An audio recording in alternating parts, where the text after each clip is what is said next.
माननीय श्री मल्लिकार्जुन खड़गे जी, माननीय खड़गे जी। मेरा सर, आपने मुझे आखिरी वक्त समय दिया, इसलिए मैं आपका आभारी हूँ, क्योंकि लोग सभी अब नींद में जा रहे हैं और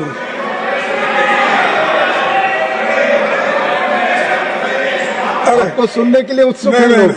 ठीक है, नहीं तो कम से कम मोदी जी उनको बोले हैं तुम जागते रहो, तो जब हम बात करते हैं तुम जागते रहो, ठीक है।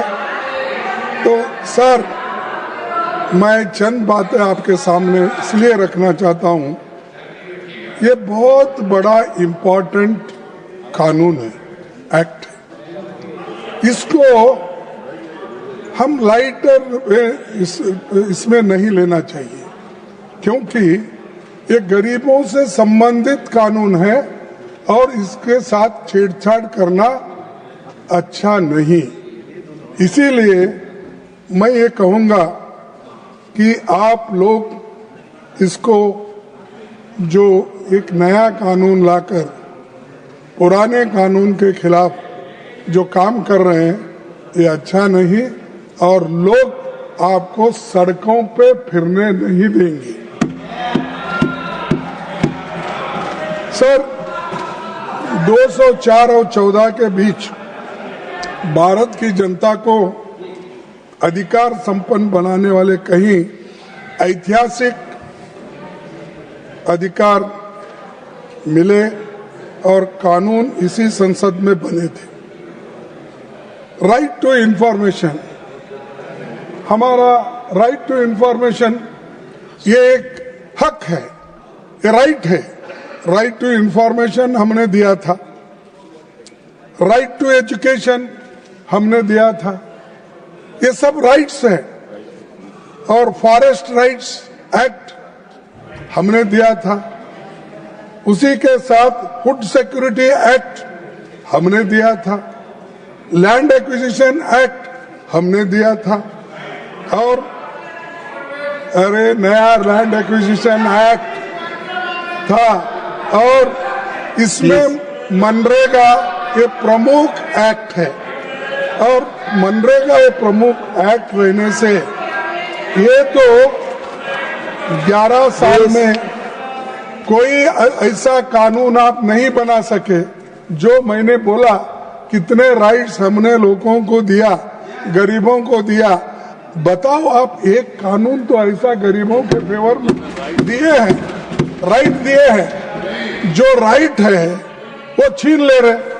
अब ये देखिए, ये कानून डायरेक्टिव प्रिंसिपल आर्टिकल 41 से बना हुआ है। आर्टिकल 41 क्या कहता है? ये कहता है right to work, to education and public assistance in certain cases the state shall within the limits of its economic capacity and development make a effective provision for securing the right to work, to education and public assistance in case of unemployment, old age, sickness, disablement and in other cases of undeserved want. So ये क्यों लाए गए? क्योंकि ये fundamental rights में उस वक्त नहीं डाल सके। लोग बहुत अपोज करे, इसको पैसे बहुत होना पड़ता है, इसीलिए इसको नहीं माने।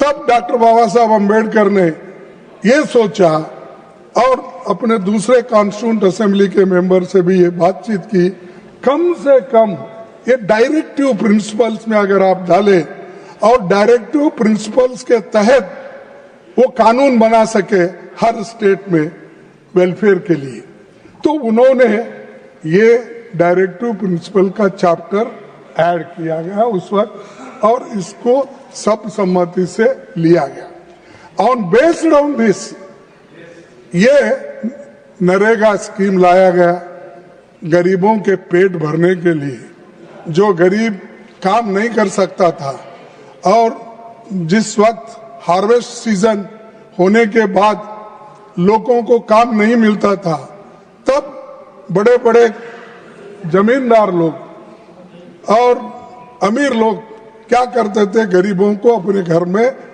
कम दाम में इनको काम करवा लेते थे। तब उनको पेट भर खाना भी नहीं मिलता था, काम भी नहीं मिलता था, उनका अश्योर्ड जॉब नहीं है। तब उन्होंने ये यूपीए सरकार ने ये सोचा, मनमोहन सिंह जी ने ये सोचा, सोनिया गांधी जी ने ये सोचा, सोचने के बाद ये बिल आया और ये एक्ट बना। इसका सारे दुनिया में अप्रिसिएशन हुआ। एक ही जगह नहीं, मैं बताता हूं आगे कैसा हुआ, कहां हुआ। तो इसी के साथ sir, duty of the state to raise the level of nutrition, यानी फूड सिक्योरिटी के लिए बोल रहा हूं, ये आर्टिकल 47 है। तो ऐसे सब आर्टिकल्स जो डायरेक्टिव प्रिंसिपल्स में है, उसके आधार पर हम बना रहे हैं। और आज आप वो राइट्स जो दिए गए हैं, उन हकूक को, बुनियादी हकूक को छीन ले रहे हैं। और इससे आपका मंशा क्या है? गरीब लोगों को कमजोर करना, उनको एक कुचल देना और उनको स्लेवरी में डालना। जैसा वो हजारों सालों से एक गुलामी में थे, उसी तरीके से फिर से उनको गुलामी में डालने का काम इससे हो रहा है। सर, मैं इसलिए कहना चाहता हूं, ये चौहान साहब बैठे हैं, ये तो हमेशा गरीबी की बात करते थे और करते आए हैं, अभी भी करते होंगे, क्योंकि जरा वहां से मध्य प्रदेश से यहाँ आना जरा दूर तो हो गया, लेकिन उनके विचार भी दूर हो गए गरीबों से। तो क्योंकि ये बात मैं बोल रहा हूँ, उनके दिल में भी होगा, ये गरीबों के लिए मनरेगा अच्छा कानून है, मैं जो ला रहा हूँ ये ठीक नहीं है। उन अपने आत्म साक्षी से बोलो, आपको बोलना होगा, क्योंकि आपको बोलना होगा, क्योंकि जो गलत कानून है, अगर आप लोग तरफदारी नहीं करेंगे, आप अगर उसको मजबूत नहीं करेंगे, फिर कैसा गरीब जिएगा। तो मैं आपसे निवेदन करूंगा कि इसको और मजबूत करने की कोशिश करो, इसको वीक करने का, कमजोर करने का आपके हाथ से नहीं होना, क्योंकि आप हमेशा कमजोर लोगों की बात करते हैं, महिला की बात करते हो, कौन सा लाडली बहना, कौन से स्त्रियों के, हाँ बोल के, और मामा चाचा क्या क्या के नाम उनको मिले उस वक्त, ये सब क्यों मिले? कम से कम लोग मामा मामी ये सभी लोग काम करने के लिए इनके एक प्रेम से वो लोग कहते थे। और इन्हों भी इतना, यानी इनका विशाल हृदय है कि इन्हों, एक बार मैं देखा टीवी में कि एक किसी को पेशाब कुछ उसके मुंह में डाले थे शायद, हाँ, ट्राइबल आदि, उसको घर बुलाए, टेबल पे सॉरी कुर्सी पे बिठाए, टॉवेल से उसके पैर पूछे, पानी डाले, सब कुछ करे, और पानी पीने का एक बाकी था, लेकिन उन्होंने वो नहीं किया उतना समझा के। तो उसलिए उन्होंने अपना कंपैशन दिखाया, करुणा ये दिखाया। लेकिन ऐसा इंसान, ऐसा मंत्री जो करुणा में और गरीबों के लिए करुणा दिखाते हैं, वो इस मनरेगा को बर्बाद कर सकते हैं। आपका कोई ना कोई मजबूरी है, वो आप बाहर नहीं निकाल रहे, नहीं तो सर वो हमेशा हंसते रहते हैं और सबके साथ हंसते मिलते हैं। लेकिन अब यहाँ आने के बाद इतना दुखी हो गए, इतना परेशान हो गए, क्योंकि पूरा दिल्ली में आने के बाद एक तो पोल्यूशन है ही है, लेकिन शायद आपके सरकार में बहुत बड़ा पोल्यूशन है। और दूसरी चीज, ये जनता के अधिकार छीन लेने का जो काम कर रहे हैं, आपको कल के दिन ऐसा ही एक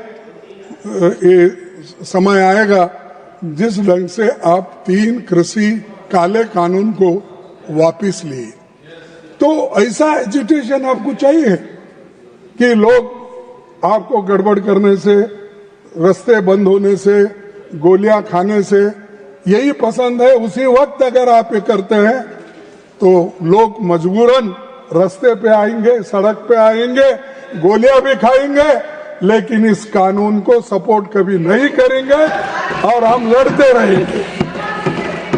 सर, मैं एक बात कहूंगा, वो शायरी तो नहीं है, मैं ये बोलूंगा कि ये जो गरीबों को जो सपना दिखा रहे हैं वो कभी पूरा नहीं होगा। इसीलिए गरीब लोग कह रहे हैं, ए तिरुचि सुनो इधर भी जरा, बुलंद वायदों की बस्तियां लेकर, बुलंद वादों की बस्तियां लेकर हम क्या करेंगे? बुलंद वादों की बस्तियां लेकर हम क्या करेंगे? हमें हमारी जमीन दे दो, हम आसमां लेकर क्या करेंगे? तो हमको हमारा हक दो, बस है, हमारे राइट्स दे दो। हम इसमें जीते हैं, लोग जी रहे हैं, और आप इस चीज को गुमराह करने की कोशिश करेंगे तो मैं आपको ये एक सुझाव दे रहा हूं कि मनरेगा को पुराने रूप में जारी रखिए और इसको आगे बढ़ाइए, इसको मजबूत करिए, तभी इसको एक विशेष जो स्थान मिलेगा, नहीं तो सभी गरीब लोग बर्बाद हो जाएंगे। सभापति जी, महात्मा गांधी जी का नाम सभी लोग लेते हैं और हम कभी महात्मा गांधी जी के बारे में अगर ज्यादा बोले तो वो लोग तो उठ के अपने पुराने लोगों के, लीडरों के नाम लेते रहते हैं। वो मैं बोलना नहीं चाहता, वो चाहे अच्छे हो, बुरे हो, कुछ भी हो, जेल में गए हो, और आज ये लोग क्या कर रहे हैं? सभापति जी, महात्मा गांधी जी ने कहा था, मैं ऐसे भारत के निर्माण के लिए कोशिश करूंगा जिसमें गरीब से गरीब आदमी भी महसूस करेंगे कि ये देश उनका है, इसमें उनकी आवाज का महत्व होगा। ये महात्मा गांधी जी ने कहा। तो ये गरीबों का आवाज है इसमें, मनरेगा एक्ट में। इसको खत्म मत कीजिए, इसको बर्बाद मत कीजिए, नहीं तो 140 करोड़ में से 50 करोड़ लोग जो इस पे निर्भर है, वो उनका श्राप आपको लगेगा। तो आप तो श्राप नहीं लेना चाहते हैं, इसीलिए बाहर आओ, लड़ो इसके लिए, नहीं तो आपका नाम पूरा, जितना भी आज तक आपने नाम कमाया है, वो पूरा बर्बाद हो जाएगा। तो मैं ये कहना चाहता हूं।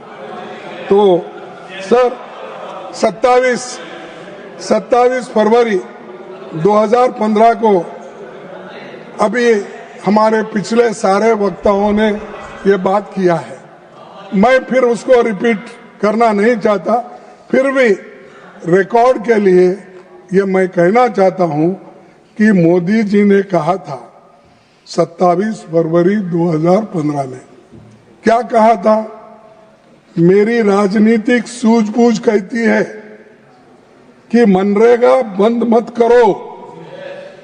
मनरेगा आपकी नाकामियों की जीता जागता स्मारक है। ये किसको बोले? कांग्रेस वालों को बोले। आजादी के 60 साल बाद भी लोगों को गड्ढे खोदने को भेजना पड़ रहा है। इसे मैं बंद नहीं करूंगा, इसे बचाकर रखूंगा ताकि दुनिया को दिखा सकूं कि कांग्रेस ने क्या किया। अरे साहब,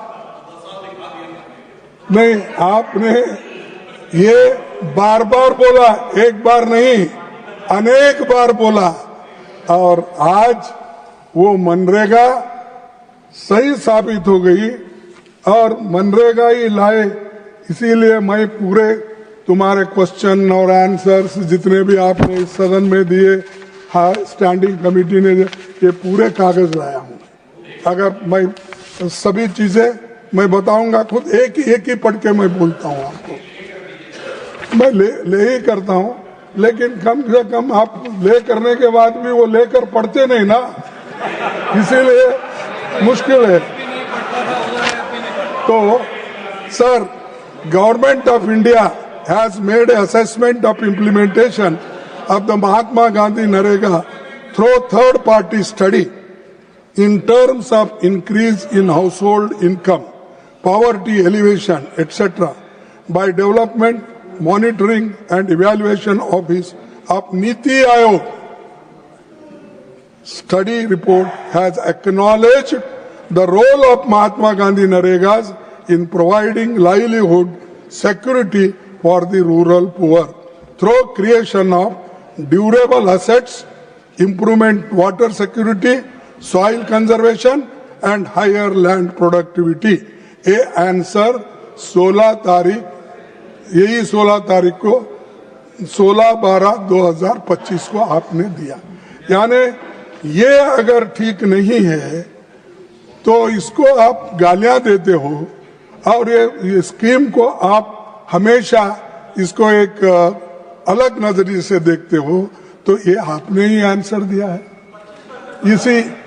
इसी सदन में आपने बोले, सो मैं बोल रहा हूं, ये पूरे जितने भी 5-6 कागज है मेरे पास, ये सब आपके लोगों ने स्टैंडिंग कमेटी में बोले सो है, आपके लोग प्रश्न का उत्तर देने में बोले सो है, और आपके लोग खुद माना है कि ये स्कीम बहुत अच्छा है, इससे असेट क्रिएट किया गया है, तो इसीलिए नरेगा उस वक्त लाया गया 90-10 पे, 10% स्टेट का, 90% सेंटर का। लेकिन अब आप क्या कर रहे हैं, आप वो भी काट छाट करके 60% आपका, 40% स्टेट का। तो उसके बजाय आप एक स्कीम ही बंद करो ना, क्योंकि अगर आप एक तरफ आप गरीबों को उनका गला घोट रहे हो और उनको जिंदा रखने की भी कोशिश कर रहे हो, ये नहीं होगा। आप लोग हमेशा, मैं ये कहना चाहता हूं कि आपकी सोच कम है, सिर्फ आप किसी और नजरिए से देखते हैं। अरे ऐसी चीजें तो मिलजुल के करना है, और जब मिलजुल के हम नहीं करते तब देश बर्बादी की ओर चले जाता है। और दूसरी चीज, आप तो ये स्मारक, गड्ढे गिड्ढे सब खोदे, सब बोले, तो अब भी गड्ढे खोद रहे ना, अब क्या कम है। तो सर, मैं और एक बात कहूंगा, ये सफल योजना है और ड्यूरेबल असेट्स बने हैं, इससे बहुत फायदा है, इसीलिए इसको दिन घटाना भी अच्छा नहीं है।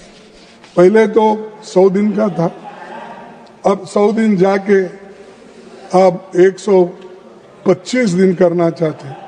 अरे जब आपके रिपोर्ट में ये लिखा है कि मैं वो पढ़ना नहीं चाहता, बहुत लंबा हो जाएगा, और आप जो समय दिए उसका भी दुरुपयोग नहीं करना चाहता, लेकिन आप जो असेट्स आज कुछ बन गए हैं, ये है मनरेगा की देन, ये है यूपी वालों की देन, ये है यूपीए सरकार की देन।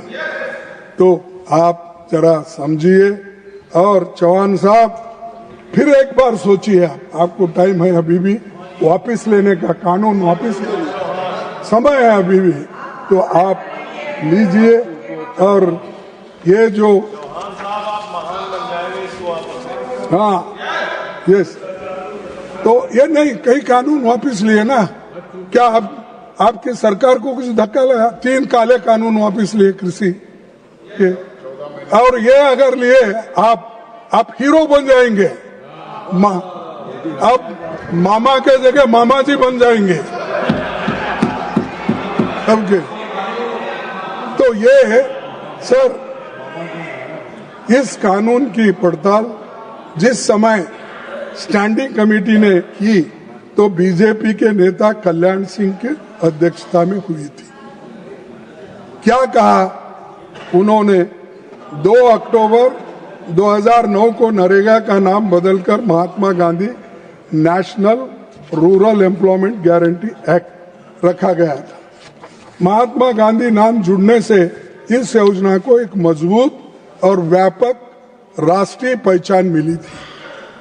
मनरेगा महात्मा गांधी के ग्रामीण उत्थान, आत्मनिर्भरता और श्रम की गरिमा के विचारों को सम्मान देने के लिए किया गया था।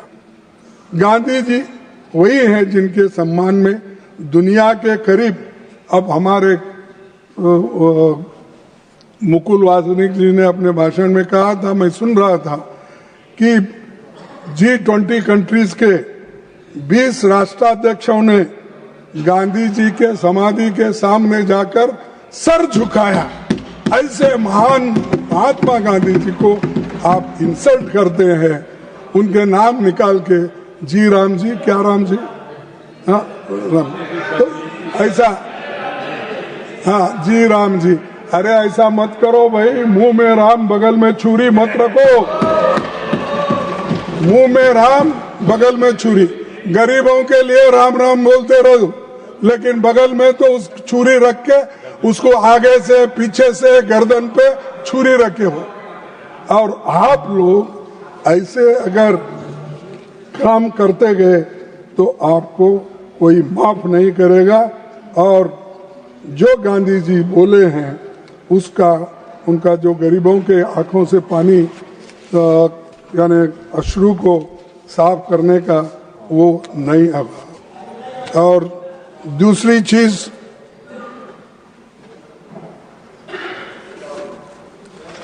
क्या हो आप लोगों में गड़बड़ी हो सर? तो वंचित तबकों को गांव में रोजगार देकर सशक्त किया, इसका उद्देश्य था, और काम की गारंटी देना इसका उद्देश्य था। लेकिन मैं एक बात बताना चाहता हूं, इसको आप आहिस्ता आहिस्ता स्लो पॉइजनिंग बोलते ना, वैसा स्लो पॉइजनिंग दे रहे हैं। 2020-21 में इसका बजट क्या था? 1,11,500 रिवाइज्ड एस्टीमेट का बोल रहा हूं। और आज क्या है?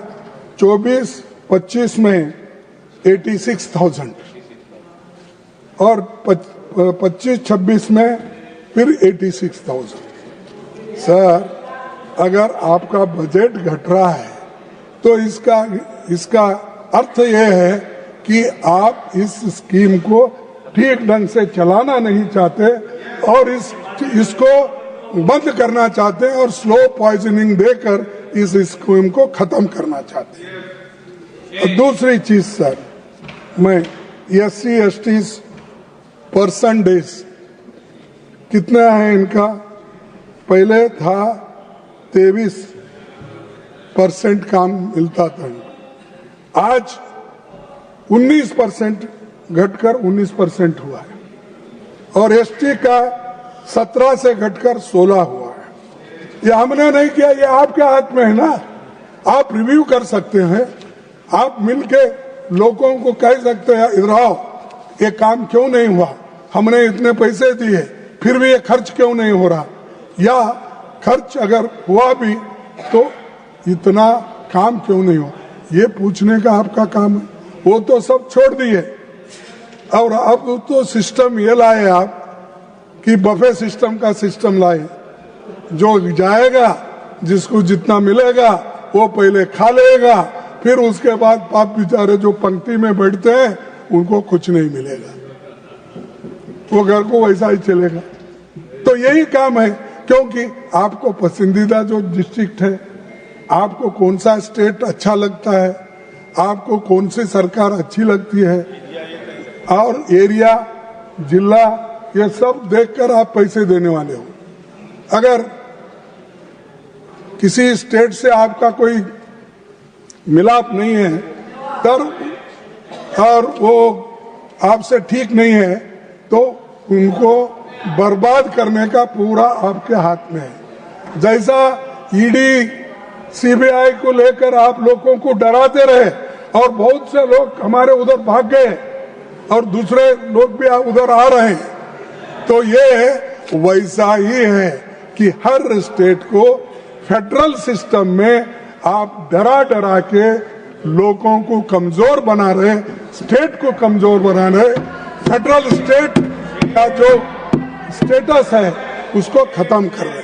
तो इसीलिए मैं कहता हूं ऐसा गुनाह मत करो। संविधान ने जो हक दिया है उसको आप ठीक रखो। और आज फिर आपने कहा, देखो इसमें आपने जो नया कानून लाने की कोशिश जो कर रहे हैं, मैं कसम से बोलता हूँ, मेरी माँ तो मैं जब देखा नहीं उसको, उनका इंतकाल तो उसी वक्त हो गया, तो बचपन में ही मैं 6-7 साल का होगा। आपको मालूम है शायद उधर आए नहीं, तो वो रजाकार मूवमेंट में गया था। लेकिन मैं उनकी कसम खा के कहता हूं, ये कानून गरीबों के लिए अच्छा नहीं है और आप गरीबों को खत्म करना चाहते हैं। और आप ऐसा ही बोलिए। मैं अपने माँ की कसम खा के, भारत माँ की कसम खा के बोलता हूँ, ये कानून गरीबों के लिए ठीक नहीं है। अगर आप अपने छाती पे हाथ रख के बोलो ये ठीक है गरीबों के लिए, मैं कहूंगा क्या बहादुर लोग हैं भाई, क्या कंपैशन है इनके पास, क्या करुणा है, क्या प्रेम है। तो मैं कहूंगा तो सर, ये लोग उन्हीं के जो कमिटीज के रिपोर्ट है वो नहीं मानते। और ये देखिए standing committee of rural development and panchayat Raj 19 report में कहा है, क्या कहा है, अनेक्सर 3 मैं रखूंगा आपके पास।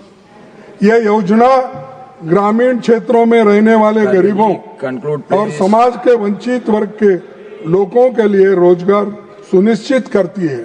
लिहाजा ये जरूरी है कि योजना के प्रभावी क्रियान्वयन, इफेक्टिव इम्प्लीमेंटेशन के लिए पर्याप्त बजटीय आवंटन किया जाए।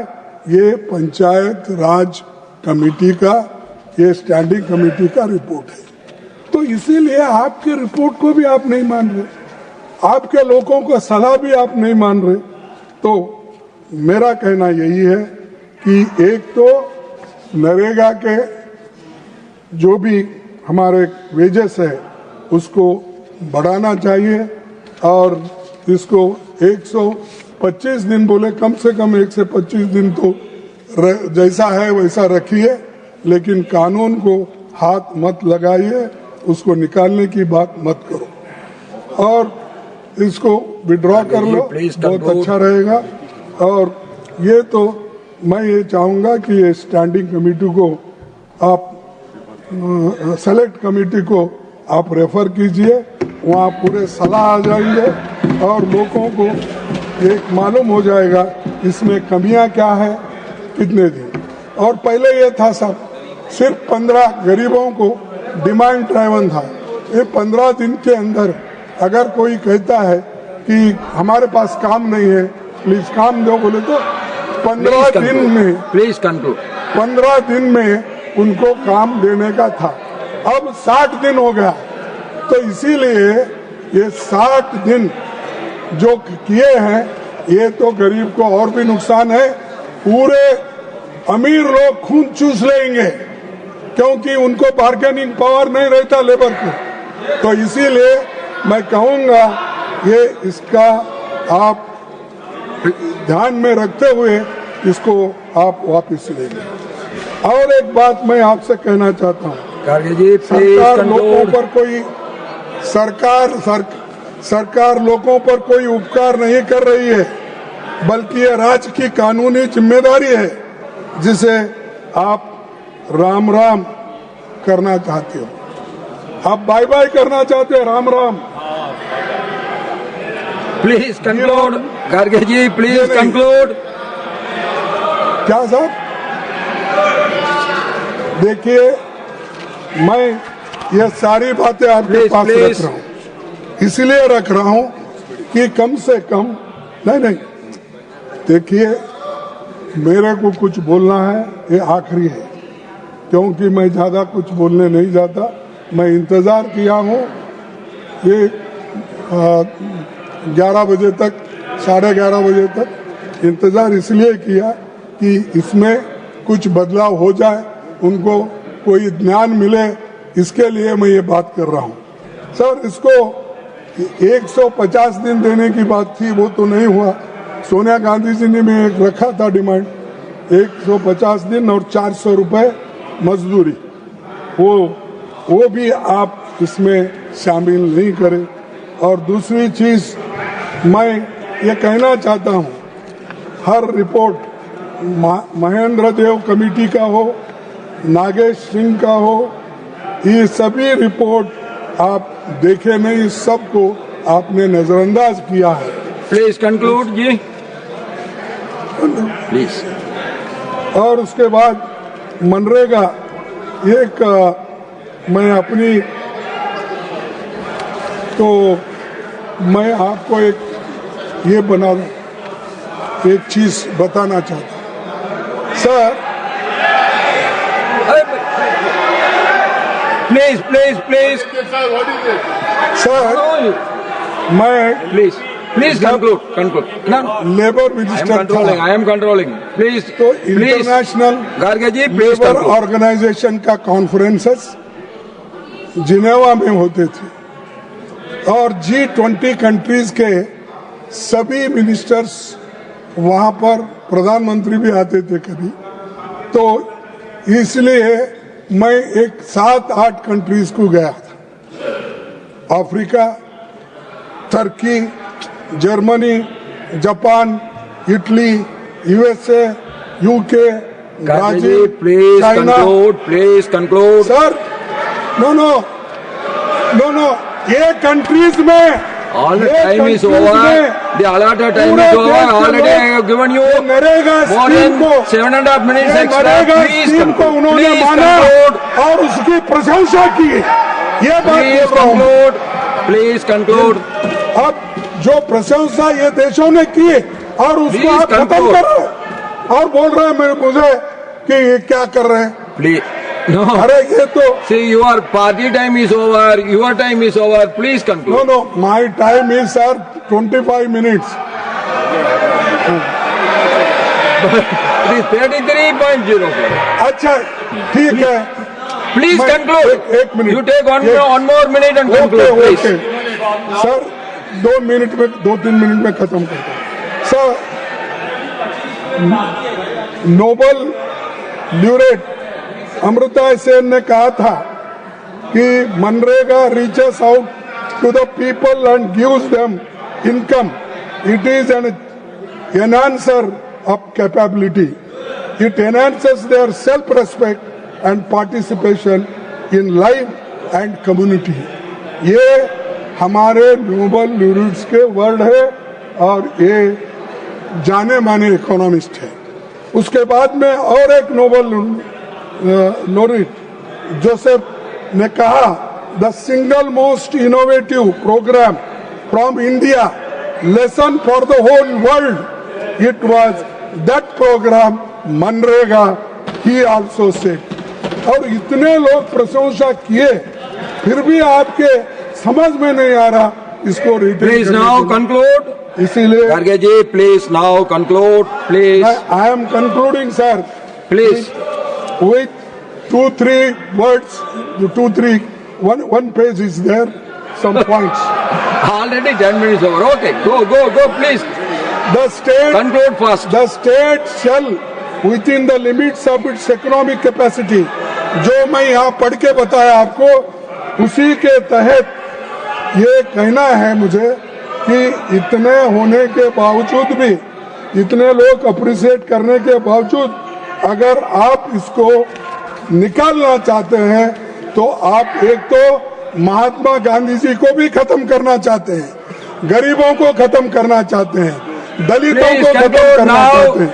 इसीलिए मैं I am going to call the minister, please conclude. Demand करता हूं कि आप ये कानून वापस लो और आप ये सेलेक्ट कमेटी को भेजिए और सभी लोग इसमें पार्टिसिपेट करेंगे, सभी लोग इसमें अपना Now, contribution Sri करेंगे। Shiran Singh Chauhan ji to reply the discussion. माननीय सभापति महोदय,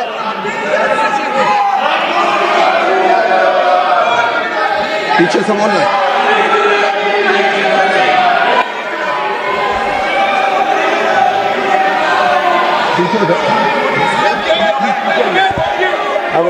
माननीय सभापति महोदय, Short, make it short. Yes, Nothing sir. will go on record except the minister's reply. Nothing will go on record except the minister's reply. ये मेरे paper से रखना।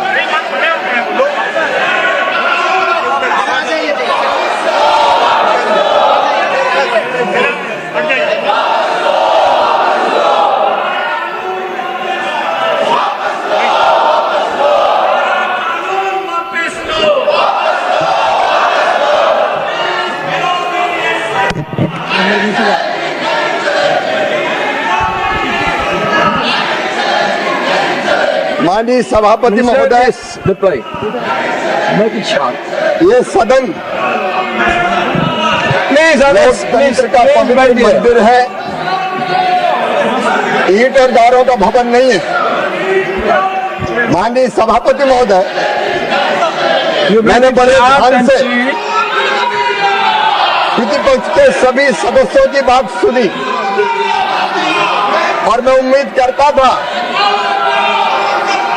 कि ये हमारा जवाब सुनेंगे। माननीय सभापति महोदय, अपनी बात कह के आरोप लगा के भाग जाना, ये भी बापू के सपनों की, आदर्शों की हत्या करना है। ये बापू के आदर्शों की हत्या है। जवाब ना देने देना, ये भी हिंसा है। माननीय सभापति महोदय, मैं तो उम्मीद करता था कि खड़गे साहब आज थोड़ी गंभीरता से बोलेंगे। अभी वो कह रहे थे कि मिलकर चलो, मिलकर चलो, इनसे मिलकर कौन चलेगा। सभापति महोदय, ये कांग्रेस जिसके साथ जाती है वही डूब जाता है। हम तो डूबे हैं। Nothing will go on record except the minister's speech. Nothing will go on record. This is not correct. Challenge You are against the norms of the house. लेकिन माननीय You are सभापति disturbing the महोदय, house. आज सबसे पहले मैं राष्ट्रपिता महात्मा गांधी के चरणों में प्रणाम करना चाहता हूं। माननीय सभापति महोदय, बापू हमारे आदर्श हैं, बापू हमारी प्रेरणा है, बापू हमारे लिए श्रद्धा है। और ये भारतीय जनता पार्टी है जिसने पंचनिष्ठाओं में महात्मा गांधी के सामाजिक और आर्थिक विचारों को सम्मिलित करने का काम किया है। माननीय सभापति महोदय, हम पंडित दीनदयाल उपाध्याय के अनुयायी हैं। दीनदयाल जी कहते थे, माननीय सभापति महोदय, मानव जीवन का अंतिम लक्ष्य परमात्मा की प्राप्ति, और परमात्मा को Vote of all the members who are तो मैं नहीं जानता कि मंदिर में जाके आप भगवान की आरती पूजन उपासना करोगे तो भगवान प्रसन्न होकर दर्शन देगा कि नहीं देगा। तीज त्योहारों पर व्रत और उपवास रखोगे तो नारायण प्रसन्न होकर दर्शन देगा कि नहीं देगा, मैं नहीं जानता। लेकिन अगर दीनों की सेवा कर ली, दुखियों की सेवा कर ली, अरे अगर गरीबों की आंखों के आंसू पहुंच दिए तो गरीबों की उन आंखों में तुम्हें साक्षात भगवान के दर्शन होंगे, साक्षात नारायण दिखाई देगा। ये दरिद्र की सेवा ही नारायण की पूजा है। और माननीय सभापति महोदय, इसलिए हमारे प्रधानमंत्री श्रीमान नरेंद्र मोदी जी, जिनको मैं 35 सालों से जानता हूं, उनके दो आदर्श, एक राष्ट्र प्रथम और दूसरा सेवा, दीनों की सेवा, दुखियों की सेवा, गरीबों की सेवा, दलितों की सेवा, आदिवासियों की सेवा, माता बहन और बेटियों की सेवा। किसानों की सेवा और नौजवानों को साथ। ये मनरेगा की बात कर रहे हैं माननीय सभापति महोदय। आज से नहीं, अनेकों वर्षों से रोजगार और गांव के विकास की योजना बनती रही है, क्योंकि है अपना हिंदुस्तान कहाँ, वो बसा हमारे गांव में। गांव के विकास के बिना देश का विकास नहीं हो सकता, और इसलिए गांव के विकास की योजना एक के बाद एक अनेकों आई। ग्रामीण जनशक्ति कार्यक्रम आया, ग्रामीण रोजगार के लिए क्रैश योजना आई, काम के बदले अनाज योजना आई, राष्ट्रीय रोजगार कार्यक्रम आया, ग्रामीण भूमिहीन रोजगार गारंटी कार्यक्रम आया, जवाहर रोजगार योजना भी आई, संपूर्ण ग्रामीण रोजगार योजना भी आई, काम के बदले अनाज योजना भी आई। माननीय सभापति महोदय, एक योजना ने थोड़ा काम किया, जब उसमें कमी रही तो नाम बदल के दूसरी योजना लाई गई। वैसे ही नरेगा भी आई। पहले इन्होंने महात्मा गांधी के नाम पर नरेगा का नाम नहीं किया, लेकिन जब 2009 में चुनाव आए और वोटों का सवाल आया, तब महात्मा गांधी का नाम जोड़ने का काम इन्होंने किया। ये तो चुनाव के लिए महात्मा गांधी का इस्तेमाल करते हैं। माननीय सभापति महोदय, ये बात कर रहे थे बापू की, गांधी जी के आदर्शों की हत्या अगर किसी ने की तो कांग्रेस ने की। माननीय सभापति महोदय, महात्मा गांधी ने 1948 जनवरी में यह कहा था कि आजादी प्राप्त हो गई, कांग्रेस का जो काम था वो पूरा हो गया, अब कांग्रेस भंग कर दो, लोक सेवक संघ बना दो। लेकिन आजादी के आंदोलन की विरासत का चुनावी लाभ लेने के लिए पंडित जवाहरलाल नेहरू ने कांग्रेस समाप्त नहीं की, और इनने बापू के आदर्श की हत्या तब पहली बार की। माननीय सभापति महोदय, बापू के आदर्शों की हत्या ये सदैव करते रहे हैं। इनने देश को बांट के बापू की हत्या की। कितनी बार बापू के विचारों की हत्या करेंगे माननीय सभापति महोदय? आपातकाल लगा के बापू के सपनों की इन्होंने हत्या की, आदर्शों की हत्या की, घपलों और घोटालों का देश बना दिया हिंदुस्तान को। इनने फिर बापू को मारा। कितनी बार बापू को मारेंगे माननीय सभापति महोदय? मैं आपसे निवेदन करना चाहता हूँ, ये मनरेगा की बात खड़गे साहब आप कर रहे थे, अगर हिम्मत है तो सुनो। मैं आपको बताना चाहता हूँ, मनरेगा को भी अगर ठीक से लागू करने का काम किया तो हमारे प्रधानमंत्री श्रीमान नरेंद्र मोदी जी ने किया। मैं आंकड़ों के साथ आपको बताना चाहता हूँ, खड़गे साहब, हिम्मत है तो सुन लेना, हिम्मत है तो सुन लेना, हिम्मत है तो सुन लेना। आपके समय, यूपीए के समय जो मनरेगा थी, उसमें कुल सृजित श्रम दिवस थे 1660 और मोदी जी ने के 3210। माननीय सभापति महोदय, रिलीज की गई राशि की बात कर रहे थे, गरीबों की बात करने का तो हक ही नहीं है कांग्रेस को। आपने मनरेगा के नाम पे भी ठगा। रिलीज की गई केंद्रीय निधि यूपीए के सरकार ने की 2,13,220 करोड़ 39 लाख रुपए, और मोदी जी की सरकार ने की 8,53,810 करोड़ रुपया। माननीय सभापति महोदय, पूर्ण किए गए काम खड़गे साहब आपकी सरकार ने किए केवल 153 लाख, और मोदी सरकार ने किए 862 लाख। माननीय सभापति महोदय, मैं आपके सामने ये पूरा विवरण रखना चाहता हूँ। जो राज्यों की बात कर रहे हैं, मैं कहना चाहता हूँ, इसको भी मैं कांग्रेस के अध्यक्ष खड़गे जी से कहना चाहता हूँ, एक बार ढंग से सुन लेना।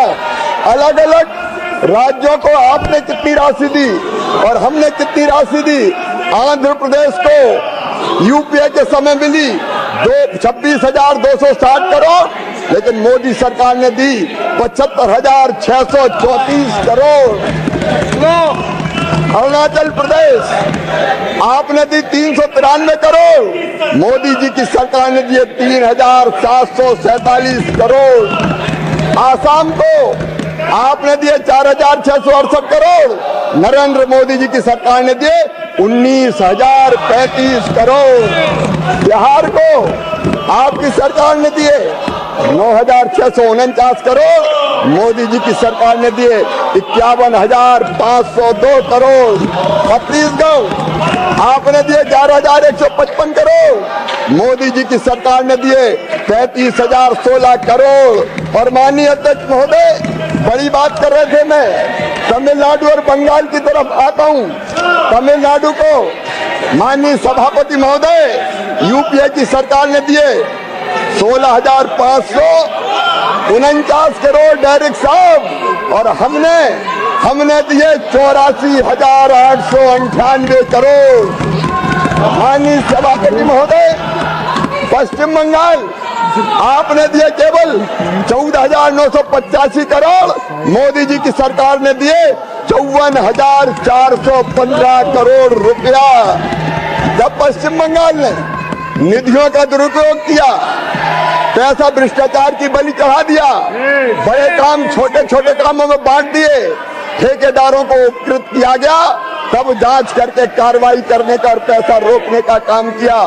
आपने ना तो पूरा पैसा दिया, और माननीय अध्यक्ष महोदय, ये मजदूरी दर की बात कर रहे थे अभी खड़गे साहब।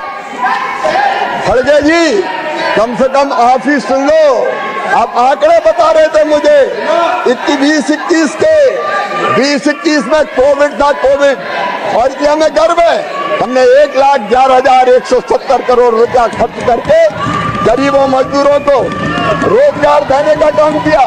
लेकिन आपने क्या किया खड़गे साहब? आपने योजना शुरू करने के बाद पहले 2008-9 में 30,000 करोड़ दिए, What is this? बाद में 29,000 What is this? I allow you to speak 10 minutes more.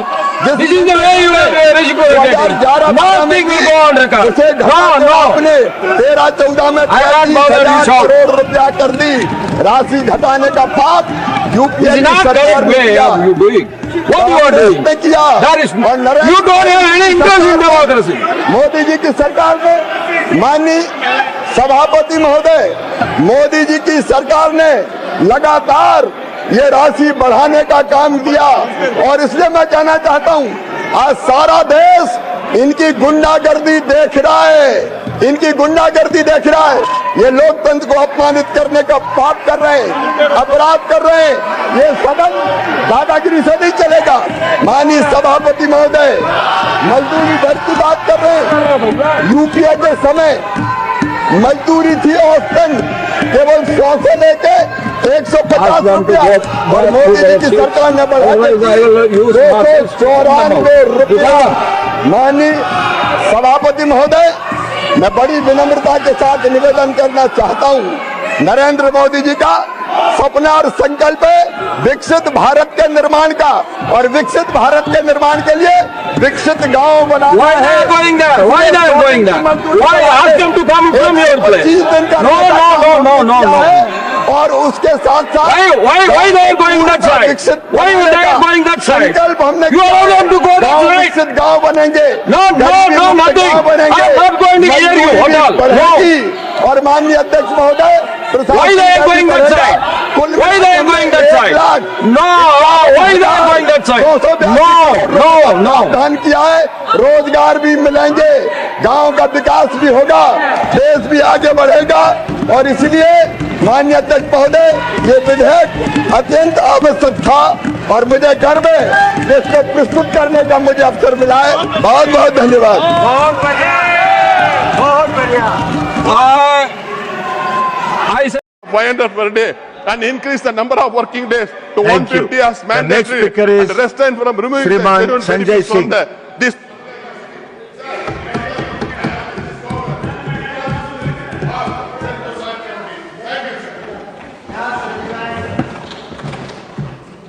धन्यवाद मान्यवर, आपने इस महत्वपूर्ण बिल पे मुझे अपनी बात कहने का मौका दिया। मान्यवर, मुझे आज वो दृश्य याद आ रहा है जब भारत की सरकार किसानों के खिलाफ 3 काला कानून लेकर आई थी और उस समय हमने रोका था मान्यवर, निवेदन किया था, विनती की थी, हाथ जोड़ा था कि किसानों के साथ विश्वासघात मत कीजिए, लेकिन सरकार ने नहीं सुनी सर। हमने विरोध किया, हम बेल में आए, सरकार को चिताया, हमें सस्पेंड करके बाहर कर दिया गया सर। 7 दिन तक इसी संसद के परिसर में हम लोग निलंबित करके रखे गए। सरकार ने हमारी बात नहीं सुनी। 1.5 साल तक किसानों ने सड़क पे धरना दिया और 750 किसानों ने अपनी शहादत दी। संजय जी, उसके बाद बिल पर बोलिए। वो उसी पे बोल रहे हैं सर, इसी पे बोल रहे हैं, इसी पे बोल रहे हैं। इस देश का किसान, बोलिए, इस देश का मजदूर, इस देश का अन्नदाता। सर आपका चेहरा आ रहा है, मेरा भाषण मेरा चल रहा है, चेहरा आपका आ रहा है। आपका इस देश का किसान, आपका आ रहा है, आपका आता इस रहेगा। देश का मजदूर, इस देश के करोड़ों लोग सड़कों पर उतरे, उनको खालिस्तानी कहा गया, पाकिस्तानी कहा गया, गोलियां चलाई गई, लाठियां चलाई गई, बड़े बड़े कील गाड़ दिए गए सड़कों पे। और 1.5 साल के बाद प्रधानमंत्री जी एक दिन प्रकट होते हैं, कहते हैं मेरी तपस्या में कमी हो गई, हम कानून वापस ले रहे हैं। आज मैं आपसे कहना चाहता हूं मान्यवर, यह ऐतिहासिक भूल आप करने जा रहे हैं, यह गुनाह और पाप आप दोबारा करने जा रहे हैं। और इस काले कानून को पास करने के बाद इस देश का मजदूर सड़कों पे उतरेगा, इस देश का किसान सड़कों पे उतरेगा, इस देश का आम आदमी सड़कों पे उतरेगा, जिसके पेट और पीठ दोनों पे आप छुरा मारने का काम कर रहे हैं। यह मैं कहना चाहता हूं मान्यवर।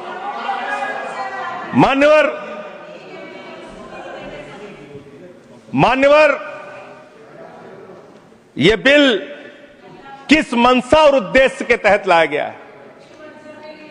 इस बिल को आपने कह दिया जी राम जी बिल है, जी राम जी बिल है। भगवान श्री राम का नाम लेके कितना गुनाह आप अपना छिपाना चाहते हैं, कितना गुनाह छिपाना चाहते हैं? राष्ट्रपिता महात्मा गांधी से आपको क्या समस्या है मान्यवर? अरे वो राष्ट्रपिता महात्मा गांधी इतने महान है, इतने महान है, इतने महान है कि दुनिया के 80 देशों में उनकी प्रतिमा लगी हुई है मान्यवर, 80 देशों में।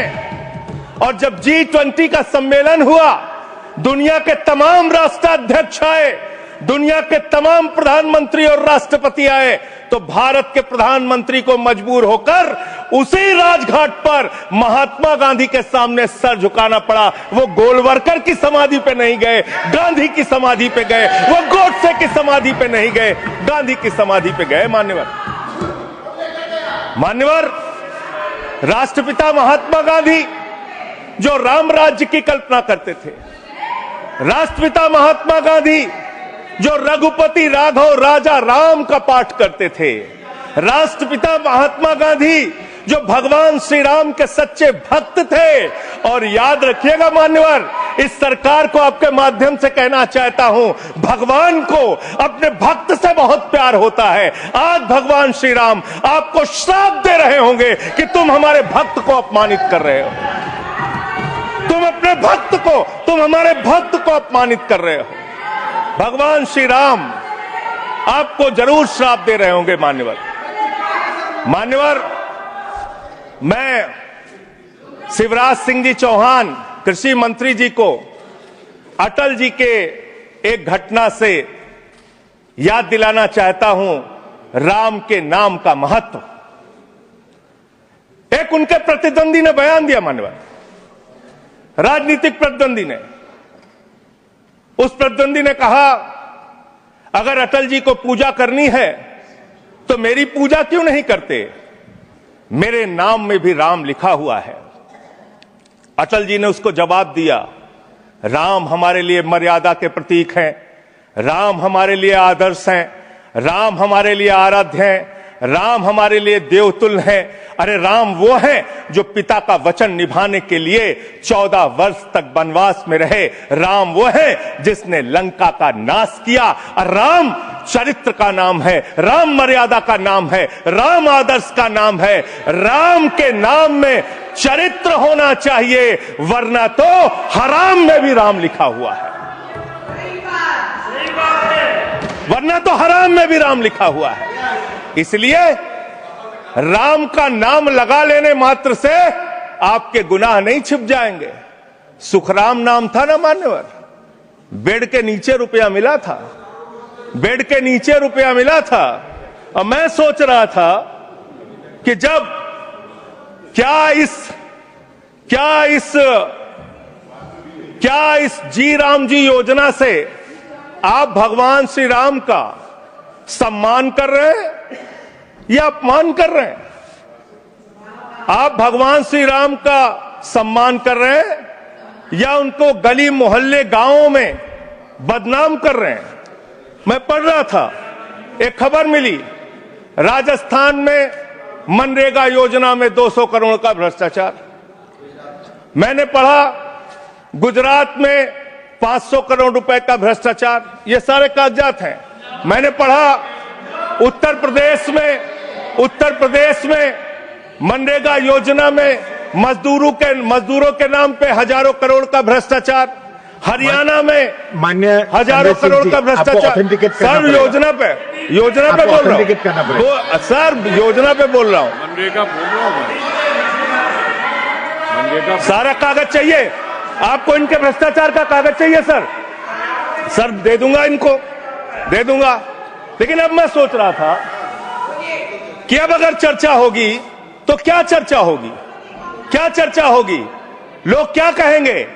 अरे भाजपाइयों ने जी राम जी योजना के तहत 1000 करोड़ का भ्रष्टाचार यूपी में कर लिया। अरे भाजपाइयों ने हरियाणा में 500 करोड़ रुपए का भ्रष्टाचार जी राम जी में कर लिया। अरे भाजपाइयों ने महाराष्ट्र में जी राम जी के नाम पे करोड़ों का भ्रष्टाचार कर लिया। हाइपोथेटिकल बात कर रहे हैं। भाजपाइयों ने गुजरात में तो क्या बोलूं सर? क्या आपत्ति है इनको सर? क्या बोलूं? जी राम जी ना बोलूं सर? अब तो गुजरात में सैकड़ों करोड़ का भ्रष्टाचार भाजपाइयों ने जी राम जी के नाम पे कर लिया।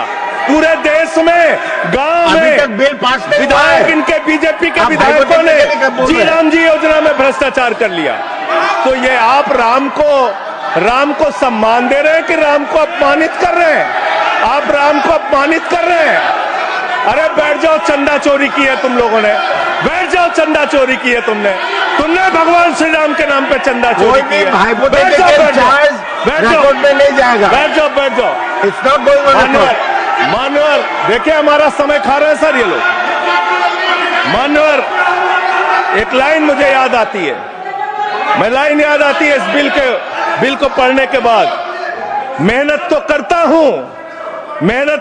हूं फिर भी घर खाली है बाबूजी। मेहनत तो करता हूं फिर भी घर खाली है बाबूजी। मिट्टी के कुछ दीपक ले लो, दिवाली है बाबूजी। मिट्टी के कुछ दीपक ले लो, दिवाली है बाबूजी। गरीब रूल ऑर्डर 110 110 एक मिनट 110 ऑर्डर सुन लेते हैं। It is a right of the member. Yes, it is the right. You are bringing everybody who is coming on the bail and he's asking all the things. No.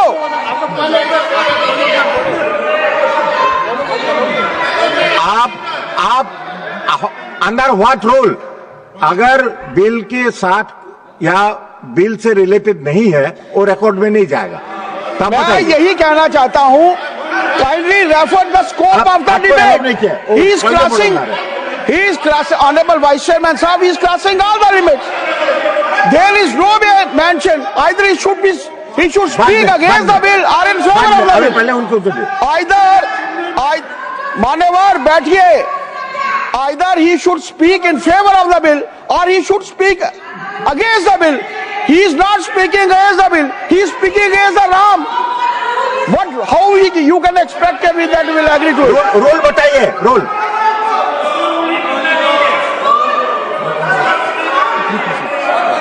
ठीक है, संजय जी कर देते हैं बोलने। Sir LOP wants to speak. जब आपने उनको allow किया, एलओपी को करिए। आपका समय कम है, उनको अलाउ, आपका समय से जाएगा, है आपका समय जो से सर गिना उनका जाएगा। हमारे में से आपका समय पॉज से गिना कीजिए जाएगा। सर, पॉज कीजिए।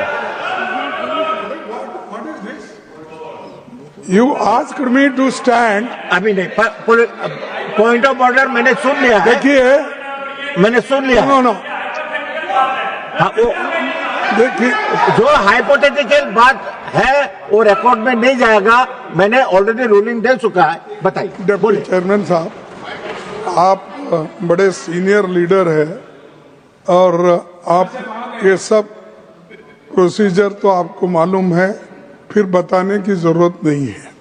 लेकिन मैं आपसे विनती करता हूं कि जब वो खामोशी से बात कर रहे हैं और क्या मार रहे हैं क्या, देखिए वो खामोशी से बात कर रहे हैं, सुनिए।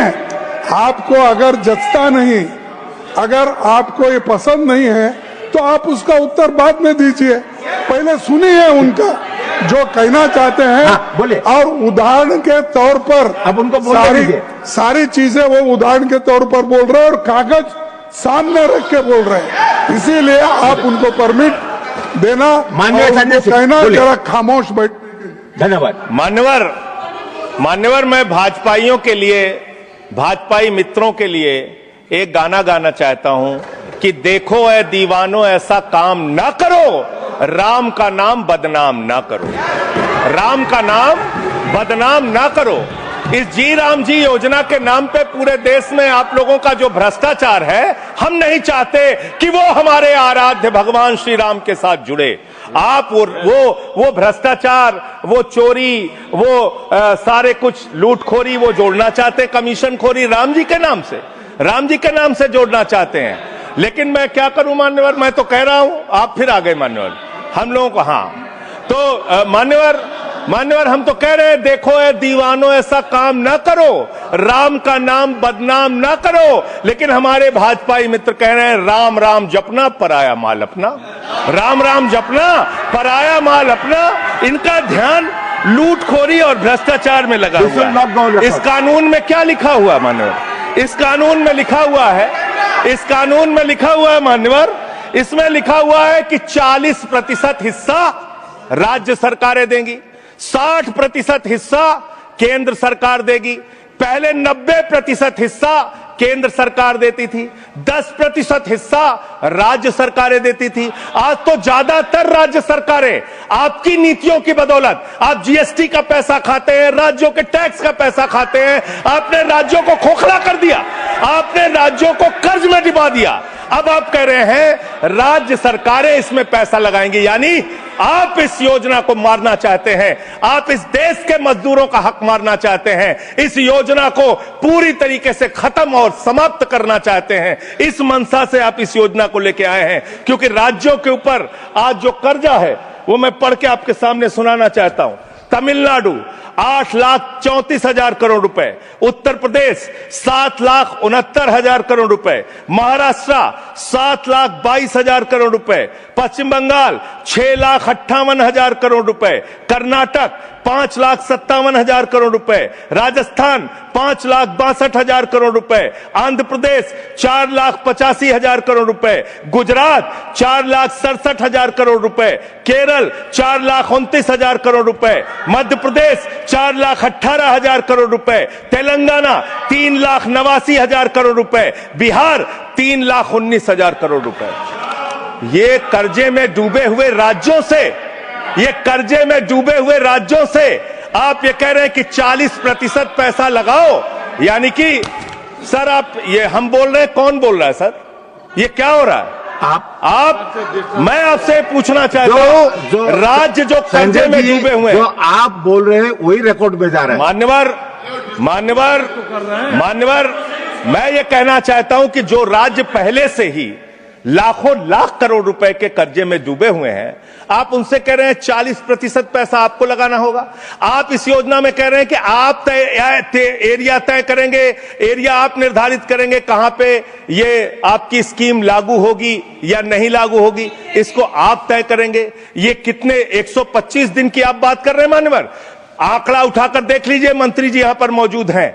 100 दिन के रोजगार की गारंटी है मनरेगा योजना में, लेकिन औसतन पूरे हिंदुस्तान में 50 दिन से ज्यादा रोजगार आपने नहीं दिया। आपने मजदूरों के साथ धोखा करने का काम किया। और आंकड़े ये बताते हैं कि आपका जो बजट का निर्धारण होता है 12 करोड़ लोगों के लिए 267 रुपए के हिसाब से अगर आप मजदूरी निर्धारित करते हैं तो करीब करीब 3,13,000 करोड़ रुपए बनती है। आप उसके लिए 86,000 करोड़ रुपए का बजट रख रहे हैं। यानी कि मंशा आपकी शुरू से स्वयं यही है कि आप इस योजना के तहत लोगों को काम नहीं देना चाहते हैं, मजदूरी नहीं देना चाहते हैं। लेकिन मजदूरों के हक में मजदूरों की आवाज उठाने वाले लोग देश भर में संगठित हो रहे हैं। ये आप दूसरा अपराध करने जा रहे हैं। मैं आपको कहना चाहता हूं, आपके माध्यम से इस सरकार को चेतावनी देना चाहता हूं। कौन सी हक की लड़ाई लड़ रहे हैं महराज मलिक? जो हमारा विधायक है जम्मू कश्मीर का, वो जमीन के हक की लड़ाई लड़ रहा था, मजदूर के हक की लड़ाई लड़ रहा था। आपने उसको पीएसए का कानून लगा के जेल में डाल दिया।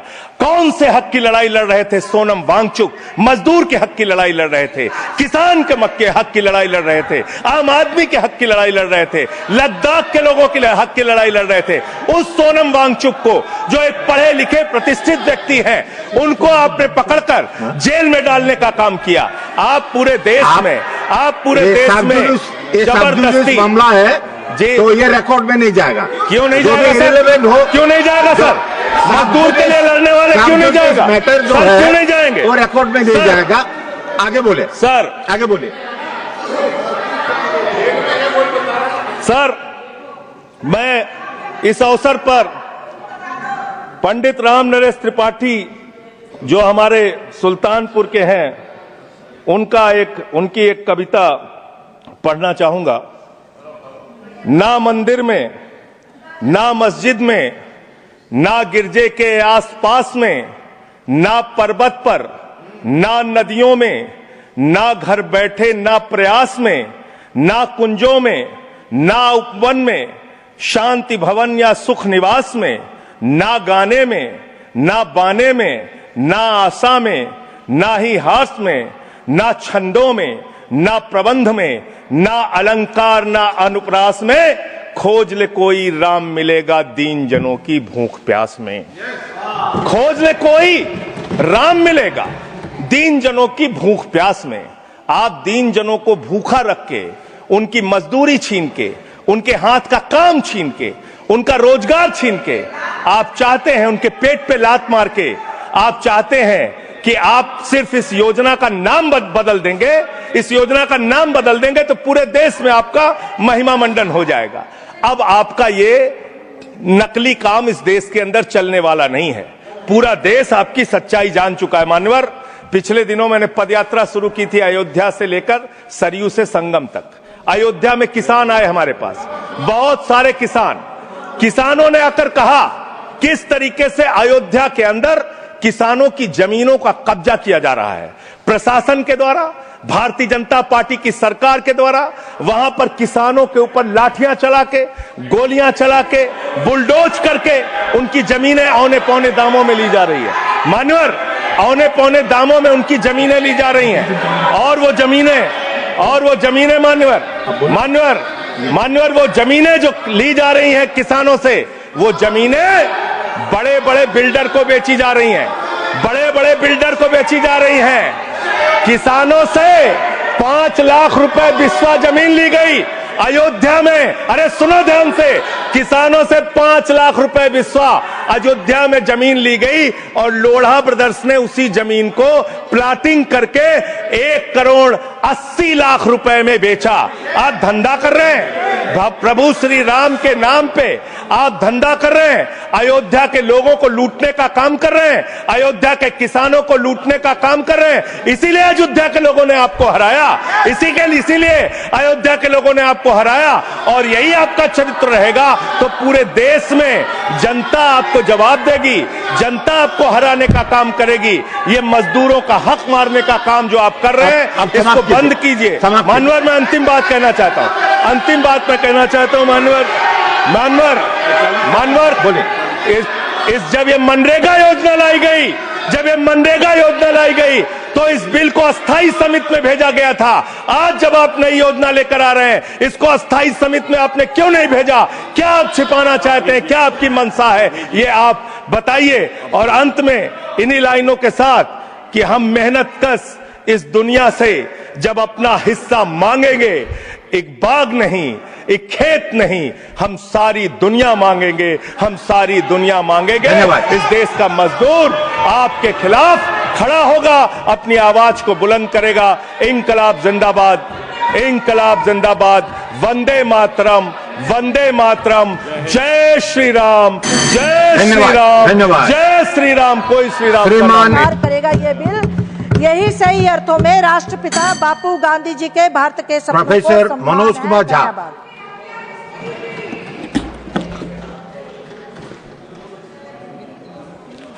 शुक्रिया माननीय वाइस चेयरमैन साहब।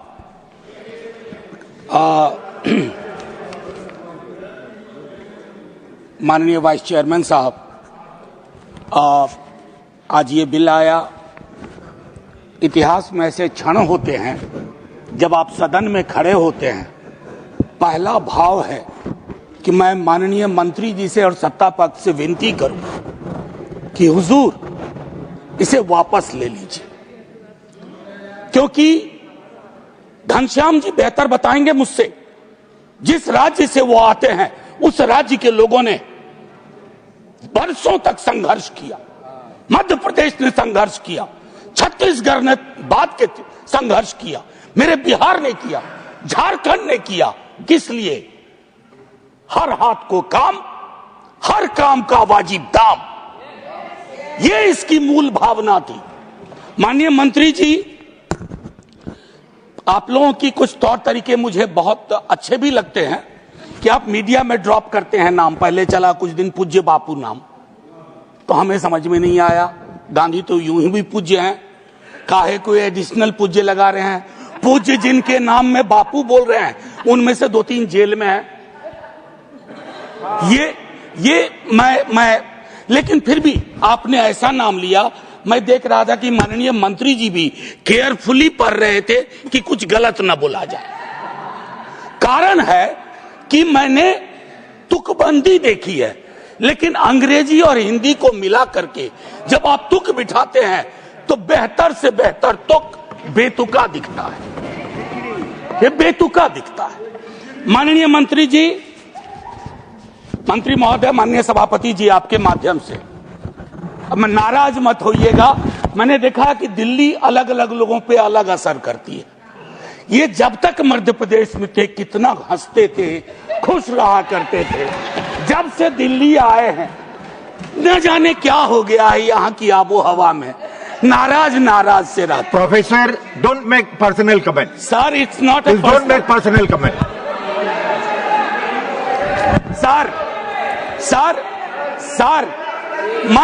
सर, इसी सदन में लोहिया जी, पीलू मोदी, मीनू मसानी, रामन, मैं तमाम चीजें। सर, आपने एक किताब छापी है राज्यसभा से, ह्यूमर इन द हाउस।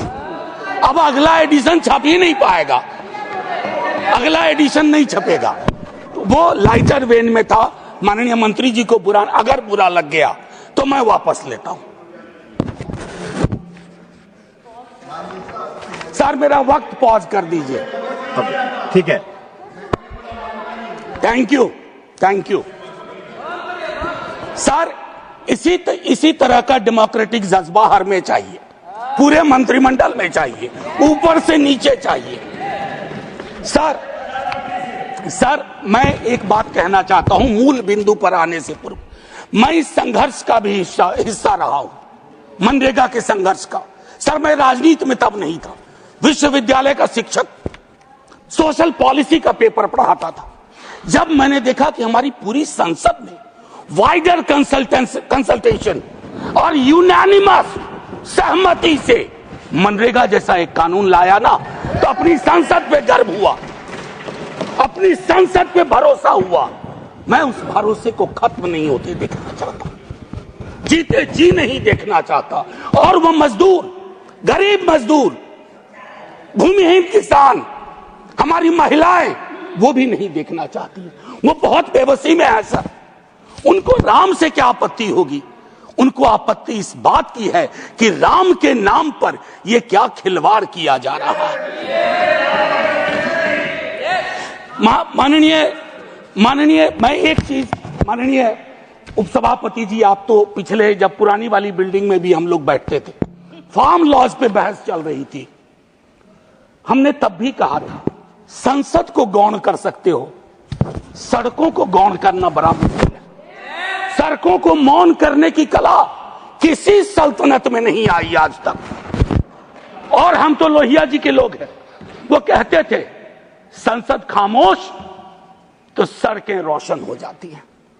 और मैं आगाह कर रहा हूं सर, थोड़ा सोचिए इस पर, आसमान नहीं टूट रहा है।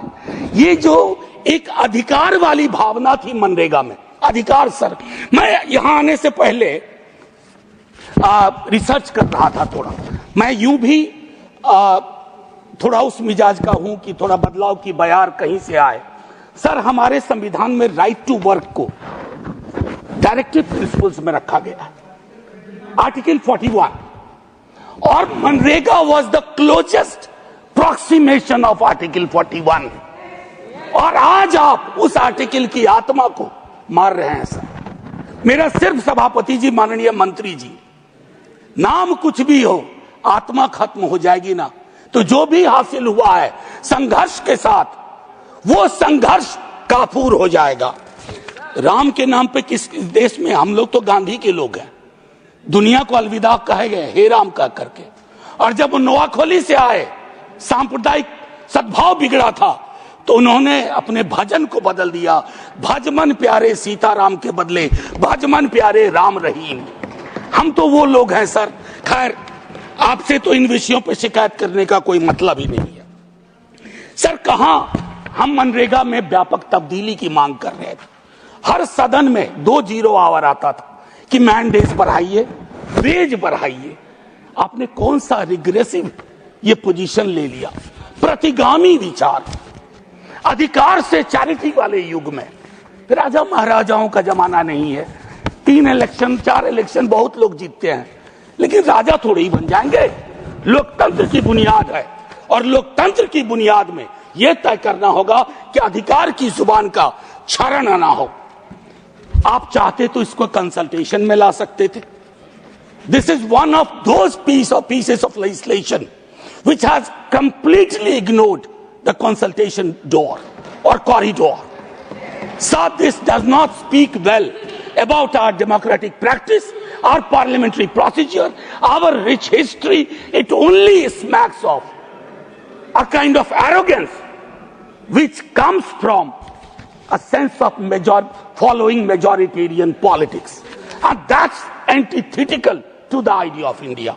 I'm requesting you sir, once again, demand, मैं पहले भी कह चुका हूं कि आपने इसको डिमांड ड्रिवन से कमांड ड्रिवन में तब्दील कर दिया।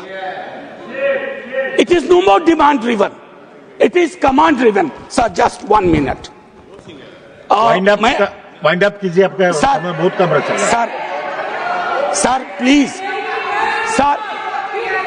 सर नहीं sir, I beg your pardon, I need 2 minute extra because I have to make some important point. Sir, जो मैंने कहा था पूरे साल की रोजगार की गारंटी देता था, हम उसमें तब्दीली की मांग कर रहे थे। अब आपने क्या किया है ना, 60 दिनों के ब्लैकआउट अवधि। मुझे लगता है मैंने पिछली बिल में भी एक बात कही थी, who is advising you? Are there invisible hands, invisible people who are visible to you, not to the all ordinary Indians? कि हमें ब्लैकआउट अवधि देंगे कृषि। सर ये एक तरह की थोड़ी फ्यूडल सोच भी हुआ करती थी। इसी सदन में एक आध लोगों को मैंने बोलते सुना है जो कहते थे कि मनरेगा के कारण मजदूर मिलना बंद हो गए। ये बुरी बात हो गई क्या सर? बार्गेनिंग पावर बढ़ा, बार्गेनिंग पावर बढ़ा दलितों का, भूमिहीन मजदूरों का, और वो अगर पसंद नहीं आ रहा है सर, मनरेगा में केंद्र सरकार का आवंटन असीमित था। आपने ये जो 90-10 वाले फॉर्मूले को ना 60-40 कर दिया ना माननीय मंत्री जी, ये ऐसा हैंडशेक स्कीम है कि योजना भरभरा के गिर जाएगी। मैं जिस राज्य से आता हूं, आप मेरे राज्य से वाकिफ हैं सर, 10% में भी दिक्कत हुआ करती थी सर। बस I just take 1 minute please, bear with me sir. Sir please revisit these ideas. Matching का जो पूरा आपका स्कीम है sir, this will kill all those states जहां से बड़ी संख्या में लोग माइग्रेट करके अलग अलग राज्यों में जाते हैं, और उसमें भी बाकी जो खर्च था लागत का वगैरह का, उसको भी इतना अनइवन आपने बांट के रख दिया है कि अंततः मुझे ये कहने में कोई दो मत नहीं है कि बॉटम अप डिसेंट्रलाइज्ड प्लानिंग से टॉप डाउन डिसेंट्रलाइज्ड प्लानिंग ये इस देश का हक में नहीं है। माननीय मंत्री जी, मैंने शुरू में हल्के में कहा था, आप एक विशद अनुभव लेकर के आए। अपने कई कुलीग के मुकाबले आपने जमीन की राजनीति की है। मैं आपसे आग्रह करूंगा, जमीन की सदा सुनिए, आवाज सुनिए। मजदूरों में आक्रोश है, भूमिहीन किसानों में आक्रोश है, दलितों महिलाओं में आक्रोश है। उनको लग रहा है कि हम यहां बात कर रहे थे सर, 1 मिनट, आय की 30 सेकंड आय की असमानता मैंने हर सदन में बात उठाई है। हमें उस पर काम करने की जरूरत है। आर्टिकल 39 के तहत 1% सुपर रिच को टैक्स करने की, और आप किसको टॉर्चर कर रहे हैं? हमारे आम गरीब को। प्लीज धन्यवाद प्रोफेसर साहब। आप जिंदाबाद रहिए। जय Hind sir. I think the ayes have it. The ayes have it. The ayes have it. The bill is passed. Harnessing what? The bill is passed. Now the Viksit Bharat Guarantee for Rozgar and Ajivika Mission Gramin VBG Ramji Bill 2025. Shri Shivraj Singh Chauhan to move a motion for consideration of the Viksit Bharat Ji Ramji Bill 2025. माननीय उप सभापति महोदय, Let the bill move. Let the bill move. माननीय उप सभापति महोदय, मैं विकसित भारत गारंटी फॉर रोजगार एंड आजीविका मिशन ग्रामीण VBG राम जी, विकसित भारत जी राम जी विधेयक को जैसा कि लोकसभा द्वारा पारित किया है, विचार करने के लिए प्रस्तुत करता हूं। जी राम जी। Please. माननीय Digvijay Singh ji, point of order, please. Ji. The bill was put on the portal at 5 p.m. and we are supposed to give our amendments by 5:45 p.m. Sir, to read the bill and to give amendment, it takes time. So therefore, sir, sir, I have submitted my amendments, but they are after 5:45. Thank you. So my request is to you through to the House. So sir, kindly extend the time from 5:45 to 6:45 or 7 p.m. So at least that is accepted, because thank you. Thank you, Mani Divijay Singh. Sir, the rule says 95. I draw attention to rule 25 and 95, sir. If a notice or amendment has not been given one day before this, so now, sir, that time is too short. अपनी बात रख लिया है, follow it. तो आपका please, I want your direction. Please, I want your ruling, sir. मैं अभी आपको ruling देता हूँ. Please. Tiruchu Sivaji. Sir, as I quoted earlier, Rule 34, sir, the allocation of time in regard to the bill or group of bills or other business is recommended by the Business Advisory Committee. shall be reported by the chairman or in his absence by the deputy chairman in the council notifying the. You have already quoted Sir, earlier. one minute. Please, please. No ruling was given. And when the BS, what is for the BS? Thank now you. how much Mani- time is allotted? Please, Mani Tell us, Sanjay sir, sir, please. how much time is allotted? Please take your time. Mani Sanjay sir, How आपकी much- बात record पे जा रही है. Please. No, how much time Mani is Sanjay, allotted? please, We please. know that. We should Please. know that. Please. Mani Sanjay, BSc please, has not please. allotted. How Sanjay much ji, time? Sanjay ji please.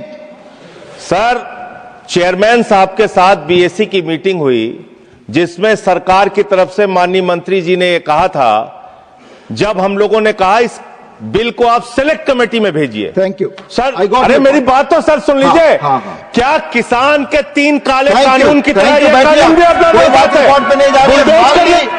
माननीय सदस्यगण, I am giving my ruling. Already honourable chairman ने इस पर अपनी ruling दे दी है. Honourable chairman ने detail में अपना ऑब्जर्वेशन दिया है. That is final. Nothing else will go on the record. Now motion move. I will call motion moved. There are 2 amendments by Sri Muhammad Nadimul Haq for reference of bill to a select committee of the Rajya Sabha members. Sir, already I have clarified it. You know the rules. I have already, please. No sir, I have already, मैंने explain कर दिया है. माननीय chairman ने ruling दे दिया. That is final. No, there are 2 amendments by Sri Muhammad Nadimul Haq and Sri Tiruchi Siva for reference of bill to a select committee of the Rajya Sabha. Members may move the amendments at this stage without any speech. Nothing is going on record. Muhammad Nadimul Haq, are you moving the amendment? I am moving. अच्छा, amendment moved. I have already given clear. माननीय chairman ने ruling दे दी है. मैं स्पष्ट कर दिया हूं पढ़ के. Please, amendment moved. Sri Tiruchi Siva, are you moving the amendment? Moving. Moved. So amendments moved. I shall now call upon the members whose names have been received for participation in the discussion. Please. Shri Mukul Balkrishna Vasnik, please.